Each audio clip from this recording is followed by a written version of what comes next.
Wah, Dokter Mustika Sanhana Syarifah, siapa? Hasanatus Syarifah. Hasanatus Syarifah.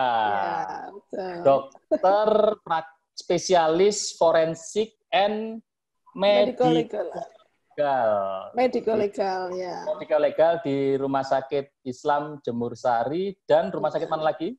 Rumah Sakit Bayangkara Surabaya. Rumah Sakit Bayangkara Surabaya sama Rumah Sakit Bayangkara Porong. Porong, oh 3, oke. Yeah. Tapi jangan lupa, beliau juga dosen Fakultas Kedokteran Universitas Nahdlatul Ulama Surabaya, UNUSA. Yeah. Yeah. Nah, Dok, apa sih kerjaannya spesialis apa tadi? Forensik. Forensik. Iya. Urusannya apa sih urusannya? Mungkin bisa jelaskan. Ya, baik. Secara singkat saja, secara jelasnya pekerjaannya dokter spesialis forensik itu adalah dokter yang melakukan pemeriksaan berhubungan dengan suatu kasus tindak pidana. Ya, baik itu kasusnya korbannya hidup maupun korbannya mati. Jadi seperti itu, kurang lebih seperti itu. Ya. Oke. Jadi korban tidak. Kalau bukan korban tidak pidana nggak perlu ya? Kalau normal gitu. Kalau korban selain korban tindak pidana, ya lebih ke aspek mediko-legalnya tadi. Oh, mediko-legal itu apa? Mediko-legal itu artinya hal-hal yang berhubungan dengan hukum dalam bidang kesehatan, kedokteran ya, terutama kedokteran. Nah, sehingga aspek mediko-legal, jadi hukum kedokteran dalam kedokteran itu kan juga memuat peraturan, undang-undang seperti itu, undang-undang praktek kedokteran, sehingga dalam setiap pelaksanaan praktek kedokteran itu juga memuat unsur-unsur aspek mediko-legalnya itu tadi. Oke. Langsung to the point ini. Lah kalau jenazah COVID ini masuk ke tindak pidana atau mediko-legal ini?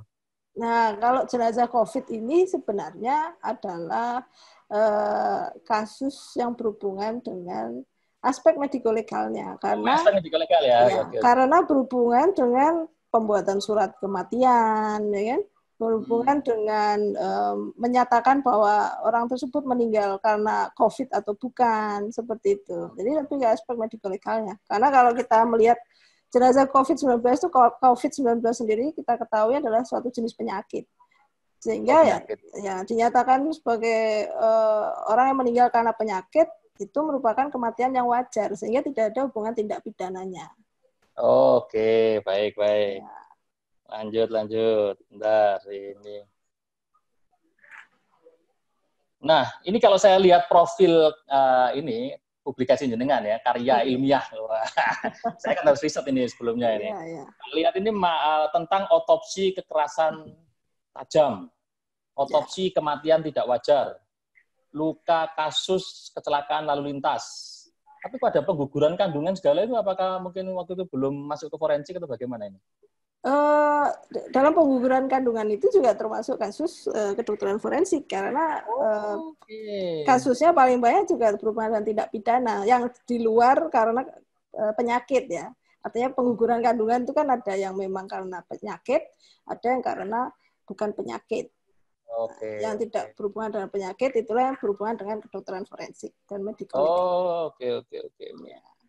Oke, sekarang itu tadi tentang ilmu forensik. Sekarang tugas dokter di rumah sakit itu ngapain? Sebagai seorang dokter spesialis forensik itu misalnya, pertama dapat order dari UGD atau ICU atau apa, terus saya harus begini gitu. Coba mungkin masyarakat supaya ada gambaran, itu loh pekerjaannya seorang spesialis forensik di rumah sakit itu kayak gini loh gitu.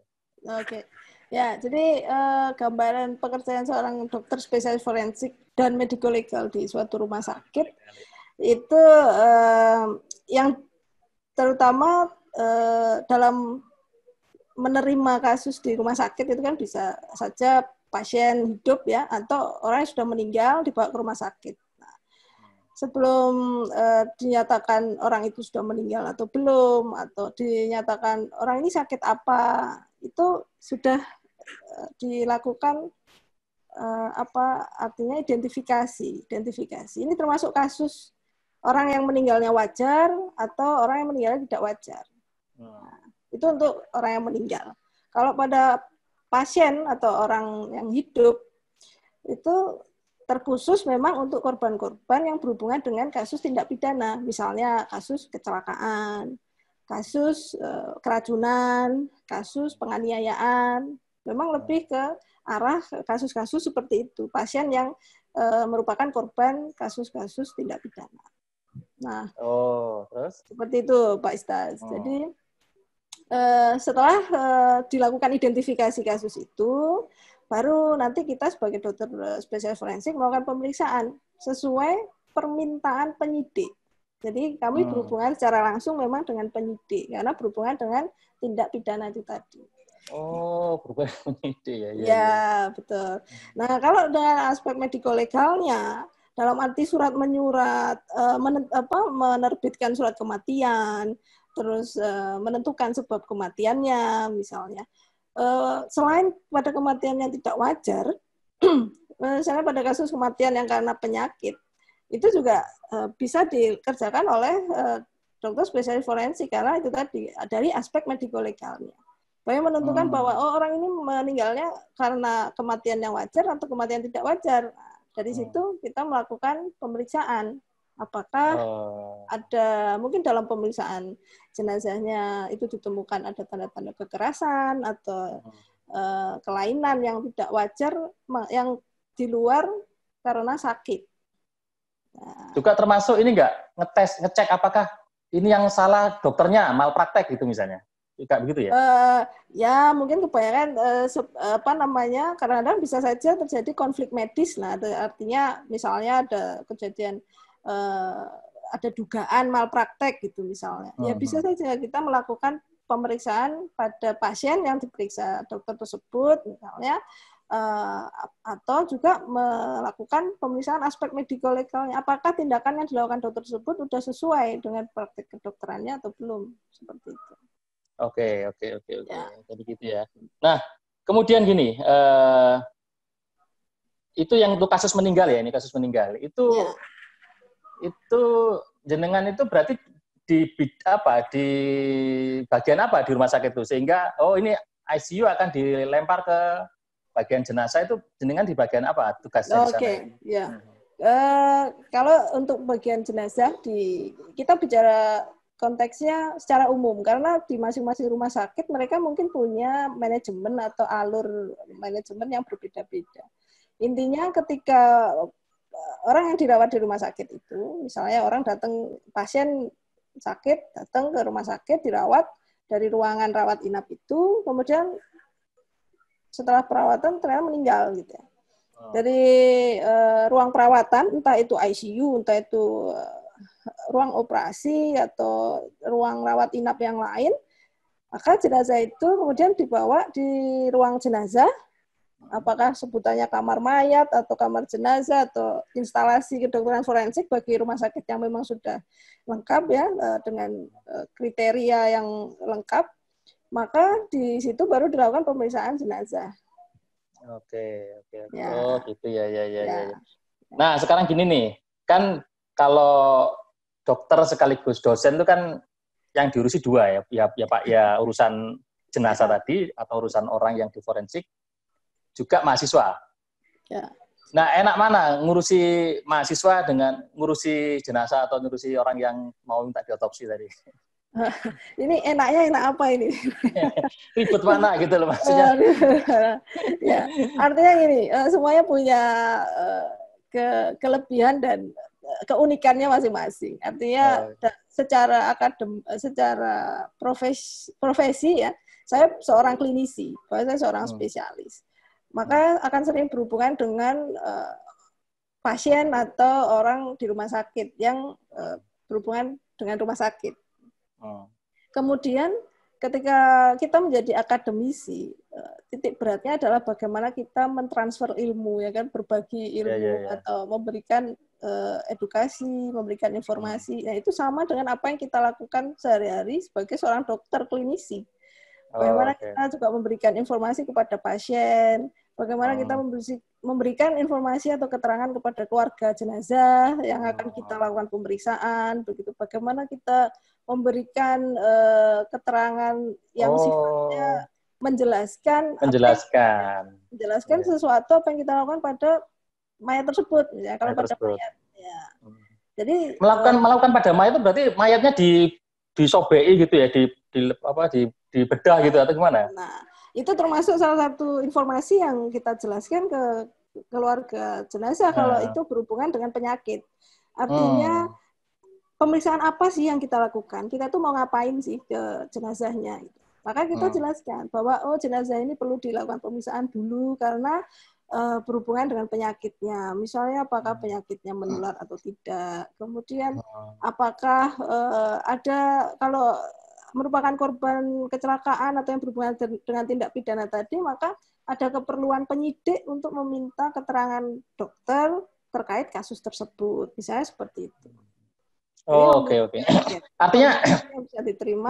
Bu dokter ini setiap hari megangi mayat gitu ya, di otak-atik gitu ya, di Ya artinya tidak tiap hari juga ya, tapi artinya kalau dokter spesialis yang khusus megang mayat itu siapa ya? Semuanya sebenarnya megang. Kalau pasiennya meninggal pasti ikut megang. Tapi artinya yang mempunyai keilmuan keahlian dalam melakukan pemeriksaan jenazah terkhusus di kedokteran forensik. Nah, selain jenazah juga banyak yang dilakukan dokter forensik, sebenarnya juga sama dengan dokter yang lain, seperti itu. Oke, ini kalau lagi bimbing mahasiswa nih, kalau lagi ngajari mahasiswa, itu apakah mahasiswa itu anak kedokteran itu juga berani masuk megang mayat, buka lihat wajahnya mayatnya atau apa, lihat mayatnya itu apakah berani?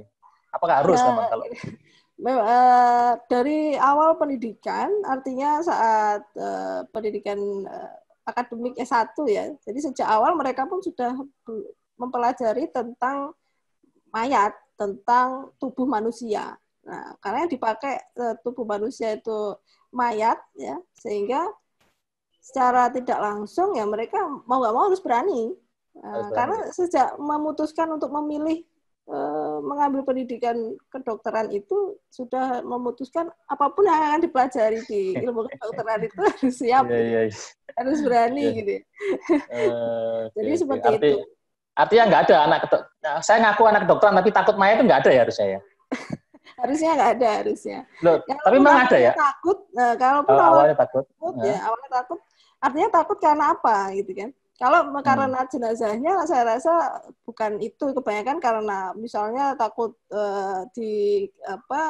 dibayang-bayangi, diikuti gitu ya, kalau tidur jadi dimimpikan gitu ya. Nah, kita berikan informasi atau artinya bekal bahwa ya apa yang kita lakukan tujuannya apa, itu dengan diiringi doa. Ya, setiap pembelajaran selalu kita berdoa, selalu melakukan suatu tindakan yang tujuannya untuk keilmuan, untuk ilmu pengetahuan, seperti itu.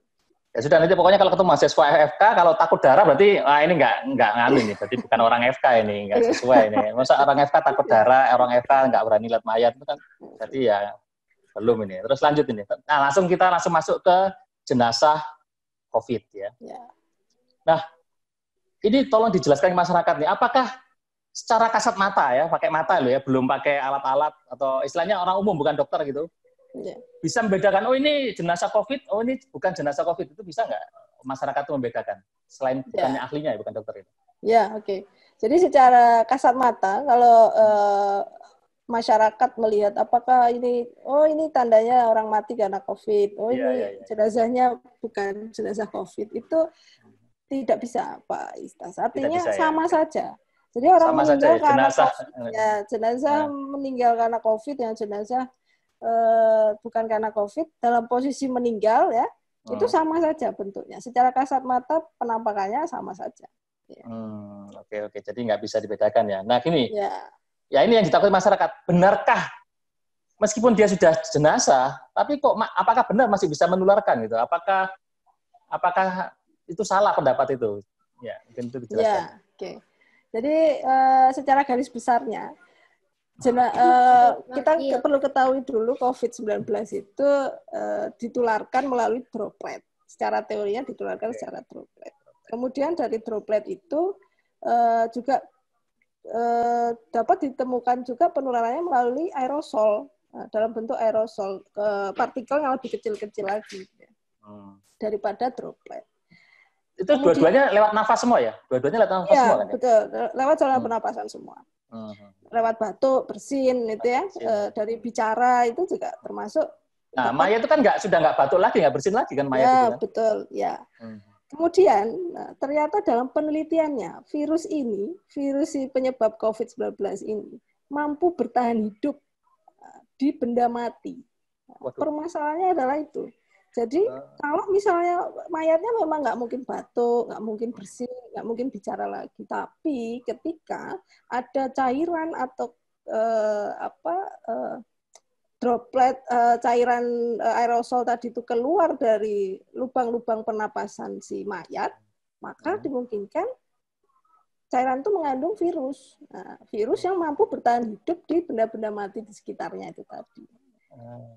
Yang dikhawatirkan ya jadinya secara tidak langsung. Apakah mayat yang sudah meninggal itu masih bisa menularkan virus COVID-19?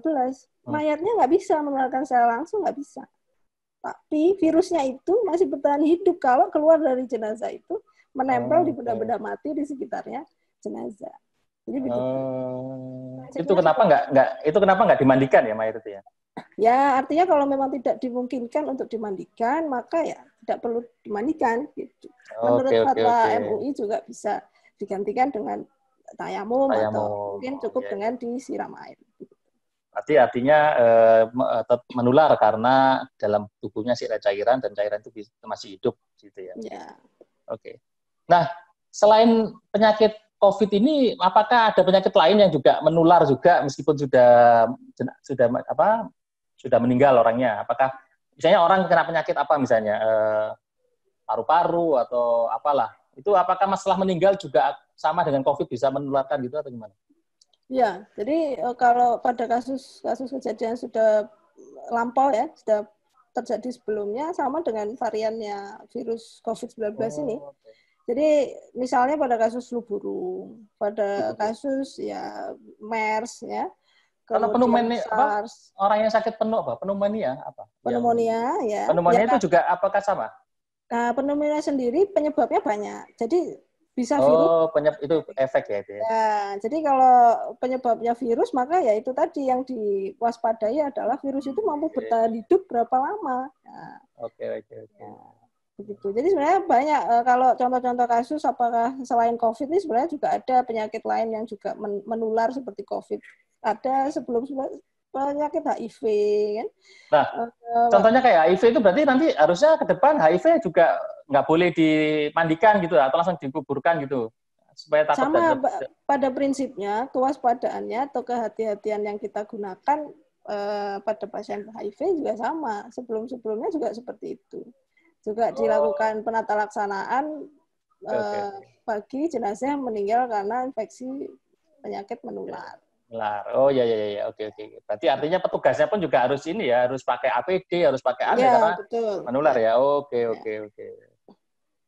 Nah ini sekarang kalau sudah meninggal lah, sekarang waktu setelah dimasukkan tanah, apakah tanahnya tercemar, kemudian tanahnya mengandung tertular, kemudian tanahnya itu bisa menulari orang-orang yang berada di sekitar makam itu atau gimana? Bisa nggak itu kira-kira? Ya, oke. Jadi kita terkait COVID-19 ini kita juga masih dalam proses belajar hal yang baru, penyakit baru, virus yang jenis baru, sehingga segala upaya yang dilakukan untuk pencegahan atau pemutusan mata rantai penularan COVID ini semaksimal mungkin. Ya, misalnya sudah dimasukkan ke dalam makam, kira-kira menular enggak? Ya, kita harus tetap berpikiran bahwa bagaimana caranya biar tidak menular. Nah, maka sudah ditetapkan juga melalui Kemenkes bahwa lokasi pemakamannya harus bagaimana. Ada ya? Diatur ya? Ya, itu diatur oleh pemerintah. Jadi jarak 50 meter dari sumber mata air, kemudian jarak 500 meter dari pemukiman. Nah, oleh karena itu memang tempat pemakamannya harus khusus ya. Khususnya artinya bukan tempat pemakaman umum yang di tengah pemukiman seperti itu, tapi tetap di tempat pemakaman umum yang lokasinya sesuai dengan yang ditetapkan oleh pemerintah tadi. Oh, lah berarti tidak salah dong kalau warga menolak itu. Karena ada warga yang menolak itu berarti nggak salah dong. Berarti dia tahu ilmunya. Mungkin takutnya ini kalau dimakam di sini ini ada air mengalir, nanti kena warga, dia kena sumur-sumurnya warga, berarti nggak salah dong. Nah, artinya yang ditolak itu tadi posisinya di mana? Nah, kalau posisinya itu sudah di lokasi pemakaman yang ditentukan oleh pemerintah, artinya itu sudah memang aman, sudah sesuai dengan apa yang ditetapkan. Kalau makam-makam yang umum yang ada di masyarakat sekarang per kecamatan itu apakah sudah ditetapkan pemerintah atau bukan? Belum. Yang umum, misalkan masyarakat yang dipakai umum, yang pemakaman umum yang setiap kecamatan ada itu, setiap kelurahan ada itu, setiap kecamatan ada itu ya. Itu apakah sama? Secara pastinya yang sesuai peraturan pasti akan diperbolehkan untuk digunakan sebagai pemakaman, lokasi pemakaman. Kalau yang tidak sesuai peraturan sebenarnya memang tidak boleh dimakamkan di situ harusnya. Jadi disarankan memang dimakamkan di lokasi yang ditetapkan oleh pemerintah seperti itu. Ini misalnya, kan kalau nggak salah makam itu kan ya sejak zaman leluhur ya, artinya sebelum ada COVID, sebelum ada urusan menular, ilmu menular ini kan pasti kelurahan ini untuk menguburkan warganya dikasih di belakang masjid. Biasanya kan belakang masjid, di belakang musola atau di belakang masjid. Karena nggak mikir ada virus-virusan. Nah, apakah makam yang di belakang masjid itu sesuai dengan peraturan pemerintah atau belum kira-kira? Nah, kita perlu memastikan juga. Seperti di pemerintahan DKI Jakarta, mereka sudah menentukan bahwa pemakaman pasien yang meninggal akibat COVID itu ditentukan di area di pemakaman Pondok Rangun, di pemakaman mana. Malah sekarang untuk wilayah Surabaya di mana kita artinya di pemerintahan setempat itu sudah menentukan di mana lokasi yang digunakan untuk memakamkan pasien yang meninggal karena jenazah meninggal karena COVID-19. Selain di Surabaya juga misalnya kemarin terakhir baru saja memakamkan di daerah Ngawi gitu ya.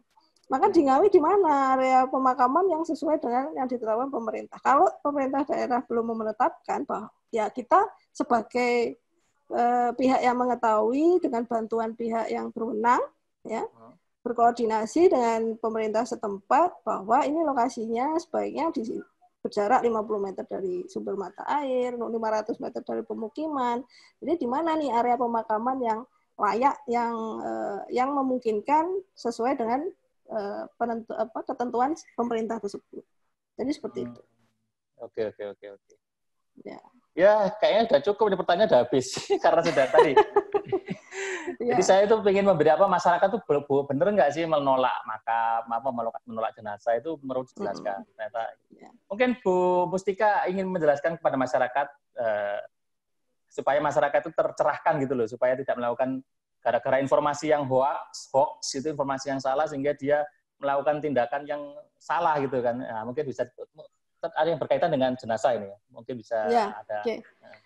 Jadi pada masa wabah COVID-19 saat ini kita memang perlu bekerja sama, perlu sama-sama saling membantu memutus rantai penyebaran atau penularan COVID-19 supaya ya wabah ini segera berakhir. Intinya kan seperti itu. Nah, pada kasus jenazah yang meninggal karena COVID-19,